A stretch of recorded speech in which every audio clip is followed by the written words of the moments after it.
Hey guys, Tom here from Hops and Bops, a show where we review an album and a beer at the same time. Today's video we're doing An Evening with Silk Sonic by Silk Sonic, and we're going to be pairing that with Smoothie Shop, a Milkshake IPA from Shebeen Brewery out of Wolcott, Connecticut. Let's try them out. Now a lot of you may have questions like, Tom, why are you doing this kind of video? Why aren't you doing this on the podcast? Or why aren't you doing this in like a TikTok or like a shorter term video? And I'll explain that for you. To answer the first question, don't worry, we will be doing this on the podcast. We just have a couple episodes planned before then, and I really just wanted to get my thoughts out on this while it's still pretty fresh. So we do have plans to do this pretty soon. Maybe not entirely sure if this will be the same drink we'll be doing with it, but regardless, we will be doing it on the show. And the second reason why I'm not doing it on the TikTok is just I have so many thoughts on this that I can't really condense it into just about 3 minutes or so. Now, if you're unaware, Silk Sonic is the brainchild of Anderson .Paak and Bruno Mars, which was a surprising reason as to why I was very, very excited about the release of this album. I've never considered myself to be a big Bruno Mars fan. I never really did a deep dive into a lot of his albums. Obviously, I've known his influence and a lot of the singles that he has put out in the pop scene over the years. I've always considered myself more of an Anderson .Paak fan. If you don't really know who he is, I would absolutely recommend listening to the album Malibu from 2016. So many great R&B and soulful tracks on this that you can definitely see the influence on this album as well. I think a lot of my excitement stems from the fact that they have similar styles. I was a little worried that their styles would be a little too similar since they both have that R&B, pop, crossover, soulful, inspired throwback sound. And I thought that they might, not work super well together, but boy was I wrong, because this album is so good. Another reason why I was super excited for this album was that the first single was dropped in March, and it is now November. So we have been waiting for far too long for the release of this. And I've seen some people online say, oh, 4 of the 9 tracks were dropped beforehand, what have we been waiting for? And if you've been a fan of Bruno Mars, you know that his albums have been a bit on the shorter side. But also, as you know, quality is definitely better than quantity. And obviously you would like a little bit more out of this, but I will absolutely take what they've given us on this. The first single, Leave the Door Open, which is also the second track after the intro from Bootsy, who has a lot of appearances on this album as well. But this single is so pillowy and heavenly. It's warm, but still has this modern sound to it. Bruno Mars and Anderson .Paak have this great duality across the whole thing. It really sounds like they have a lot of chemistry on this album. And I think that's what shines most about most of the tracks on this too. Another great rollout choice they decided to do was release the 3 singles, which are without a doubt the best songs on the album, while, in my opinion, each single they put out was better than the next. You had Skate that came out after that, which is this fun, almost party-ish, obviously a throwback sound, but it was really just upbeat, and it had a very skate-feeling vibe, almost as like you were right in the middle of a roller rink, kind of hearing this swirling of people around you at like a birthday party or just some kind of kickback social event. Then you have Smoking Out the Window, which only came out a couple weeks ago, just before the album's release, and oh my god, is this not the best single that came out after this album. It is this beautiful throwback sound where he is just so heartbroken, and that's both of them too. They both sound so vitriolic and hurtful about this woman that scorned them, that they seem to be falling in love with on the first half of the album. I think that plays into the narrative of the title, An Evening with Silk Sonic, where the narrator or whoever the main focus of the album is on falls in love with this woman protagonist, and they have a great night, and then this track hits, and it seems like she's using him for his money and kind of treating his house like a play place for her kids. But I am getting ahead of myself, so let's just go down the track list just because it is pretty short. We might as well talk about all of them. The next one after Leave the Door Open is Fly As Me. I think this is where Anderson .Paak shines a bit more. He does have a bit more of a role on this. And to be fair, the balance between Anderson .Paak and Bruno Mars is pretty even for most of the album, but I feel like Bruno Mars shines a bit more with his vocals just because he hits those higher tenor notes, especially on some of the later tracks where he's a bit more heartbroken. But Anderson .Paak just has that that, you know, raspier spoken word, more rap influenced style to his performance, and I think that shines very much on Fly As Me. Another thing this album does very, very well is have these beautiful walking bass lines all over these tracks, especially on Fly As Me. I think that has one of the better ones that really sticks with you and keeps you, you know, grooving to the entire track. Definitely has this kickback 60s, maybe 70s, I would say more 70s style to it. And it really keeps it fresh while having this cool modern twist.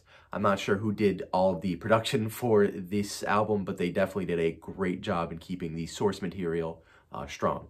In terms of the narrative of this album, I see this track as more of the main character introducing himself to this woman, kind of, you know, showing a little bit of swagger to her as well, maybe trying to lure her back to his place. Talks about how his house is like catered, no need to bring any kind of, you know, accoutrements to that. And maybe at the very end, you know, sealing the deal. Then you have the track After Last Night with Thundercat and Bootsy Collins, both accredited as features on this track. They're the only features on the whole album. Obviously, there is a bigger influence from Bootsy Collins. He actually gave them the name Silk Sonic.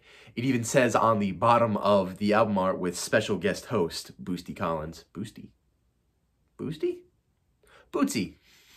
And I think he plays that role very, very well. He only pops in just slightly in some tracks to kind of explain what's going on and maybe give a little bit of a, you know, wiser opinion on things. And he doesn't really overstay his welcome. Obviously, it's a bit of a shorter track, so you really only barely notice that he's there on certain tracks. But when he does show up, I think it's a perfect addition to the album. Then you got Thundercat on this track too, which is one of my favorite artists. I really love his album Drunk. I love it. It Is What It Is, Grammy nominated. So he is just one of my favorite artists. He really adds cool bass lines to this. His higher pitched falsetto vocals in the beginning are just so dreamy and cloudy. It's like you're being wrapped up in a blanket with him. And it's just more of a reflection track after what happened after last night, given the title as well. It's a great, heavier, funkier, fatter track that really sets the tone for the heartbreak and emotions that are going to just spew out for the rest of the album after this. Again, you have Smoking Out the Window that comes up right after this, and just a great pivot point for the whole album. I think a lot of what happens before and after is really dictated by this track. The main character really saw something else that this woman really didn't, and he keeps trying to pursue it, and she doesn't really reciprocate any kind of feelings towards this. And it's really emphasized on the chorus specifically for me, especially when they say, "This bitch got me paying her rent," and keeps going like that. It really emphasizes the vitriol and hate that he experiences in that moment for not only her not, you know, loving him back, but for himself for spending all this money and time and love on this person just to not have it come back to him in the long run. Not to be outdone with one of my personal favorites on the entire album, Put On a Smile. This is obviously more of where the ballads start to kick in a bit. The sadness on the album really starts to pour out.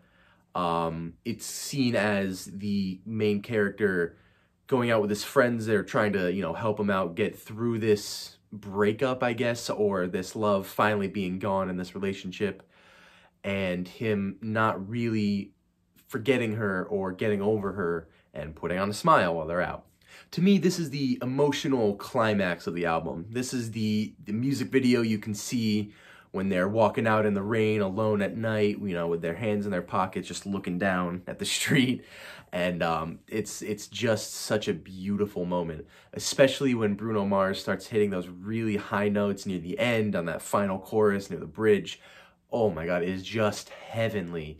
His vocal performance on this album is totally perfect. It is so understated just how high those notes get and how on key he is, and all those vocal riffs where he holds that last final note and then goes just a bit higher just to riff it at the little bit near the end. It is mind-blowing to me. He hopes that they're okay, but while at the same time he also hopes that they never, you know, have a great day ever again. And that's that duality that really keeps the album and this track very, very real and focused and almost raw. Then you have the track 777 that comes up right after this, where it starts to pick up more, and this is more of a, you know, partying with your friends track where you're going out to Vegas. This is a very Vegas themed track, obviously, with the title leading into that as well. I think it lacks a bit of a conventional chorus. It also lacks a lot of the stickiness and memorability of certain tracks. I still do think it is a really fun track though, you know, going out with your friends on the weekend to, you know, go gamble and try to get over this pain that you've been experiencing for a while. I think that is a good sentiment for this album, but the catchiness that pretty much every single track has before this is a bit lost on this. But again, I still do enjoy this track. Then you have the track Skate to come up after that. This was the second single that was released for this album. What a great track. Again, it really does feel like you're in this 70s style roller rink where all of your friends are just skating around you and you're really just having a good time, you know, going out with the guys, skating around. I've never really experienced a track that lives up to its own title and scope just like this one does. While it's not my #1 track on this album, I think it is at least in the top 3 or 4 tracks on it. And I think a lot of that has to do with the memorability and the lyrics that just get so easily stuck in your head. I think I sing this one the most while I'm listening to the album. Maybe that's because it's been out for a while and it was one of the singles, but regardless, it just gets caught in my head so easily. I feel like Anderson .Paak on this really shows his own vocal style. He has a very swingy, bouncy feature on this track too, and I feel like he gives Bruno a run for his money, even though Bruno still sounds amazing on the chorus. The notes that he hits, again, are just freaking immaculate, man. I don't know how he does it, and I'm just so very jealous as a singer that he can hit those notes and I can't. Then the whole album closes with the track Blast Off. I was a little apprehensive on this track when it first was released. I thought it could have had a bigger, more grandiose ending to it, but the more I listened to it, I definitely changed my mind on it. It still does have those qualities to it. It really is a bit more on the grander side, but the narrative that really plays out for this track is so interesting to me. I didn't really realize it at first, but the track Blast Off is a reference to, you know, having some kind of psychedelic drug, maybe some weed or some mushrooms or something to close the night off with, and play into, again, the track, or the title, An Evening with Silk Sonic. It's them, you know, hitting something and then passing out, going to bed. And it definitely references this all over the track. You know, clouds are blowing, don't know where we're going, you know, seeing rainbows and all these other things, especially near the end of the track where he says, can we take it higher? And then his vocals get a little bit higher. It really does play in all across. Everything lines up perfectly. The production is just so heavenly. Again, it feels like you're being on a cloud, lifted up, floating away. And it ties in perfectly. I don't know how they do it every single time on this album. It is just, it really is just a perfect send-off to this album that I think it really, really needed. And, you know, just tied the bow, kind of, you know, kicked the last second field goal that really just won the game for them, really. The only things I can really knock it for are that it's only 31 minutes. I really would like some more tracks, but at the end of the day, I will definitely go with the quality of the entire album versus the quantity. There are smaller albums that I really do find that great, like for that one, Kanye's Yay, all of those, you know, 6, 7 track albums that he put out in that summer are fantastic as well. So I really am not going to blame it too much for that. There is a track here and there that doesn't have the same stickiness or, you know, memorability as some of the other tracks, but I think they do play into the narrative of what they're trying to do for this album as well.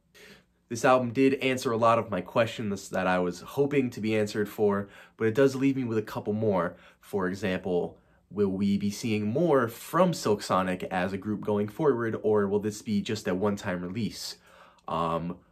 I do know that Bruno Mars and Anderson .Paak's names appear before Silk Sonic's in every single track here, which does seem like they're putting their own self-interests ahead of their own group push, which does make me a little apprehensive of a new album coming out from them. But for now, I'm not going to focus on any of that. I'm just solely focusing on An Evening with Silk Sonic. And oh my God, it is beautiful. It is ornate.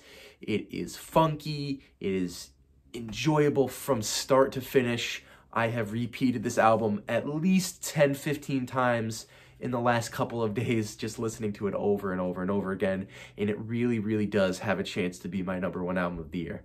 Now, since this is Hops and Bops, we are going to review a beer on this episode. This is the Shebeen Brewery's Smoothie Shop Milkshake IPA. They're out of Wolcott, Connecticut. This has hints of vanilla bean into it as well, which enhances that milkshake flavor. It is a single hop Citra Indica Pale Ale, or IPA, which is what they do best. I've had a lot of their beers in the past. I know they focus on cannoli-themed beers. They had a pumpkin spice cannoli beer that we did on our 6th episode of the show with Thriller all the way back last year. So I am familiar with them and their style. And they make quality beers. I do enjoy this beer. If you're going into this expecting more of a milkshake than an IPA, you are going to be disappointed. It definitely just tastes like an IPA.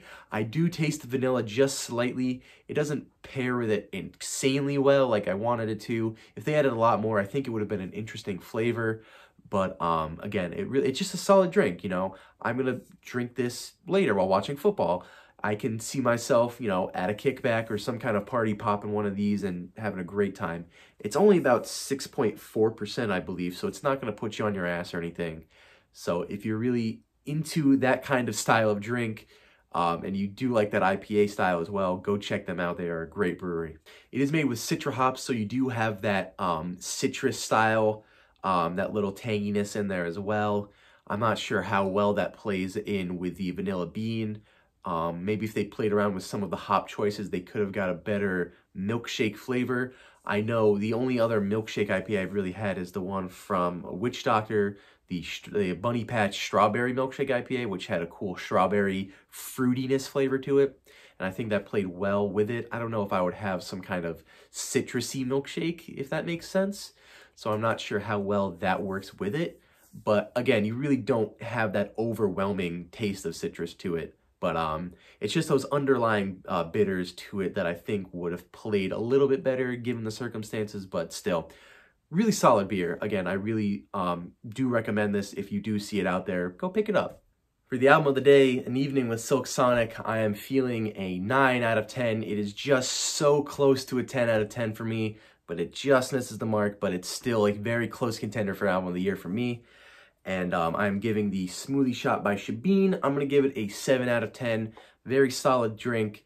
Not knock your socks off fantastic like this album was, but a very serviceable drink that you can have at any kind of party or any kind of social gathering and not be laughed out immediately.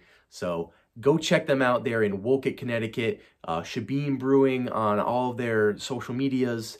Obviously, Silk Sonic, you can see Bruno Mars and Anderson Paak. Hopefully, please, dear God, please tour live, because I would love, love, love to see this live. Please announce tickets sometime soon, because I'm begging you. Go do that.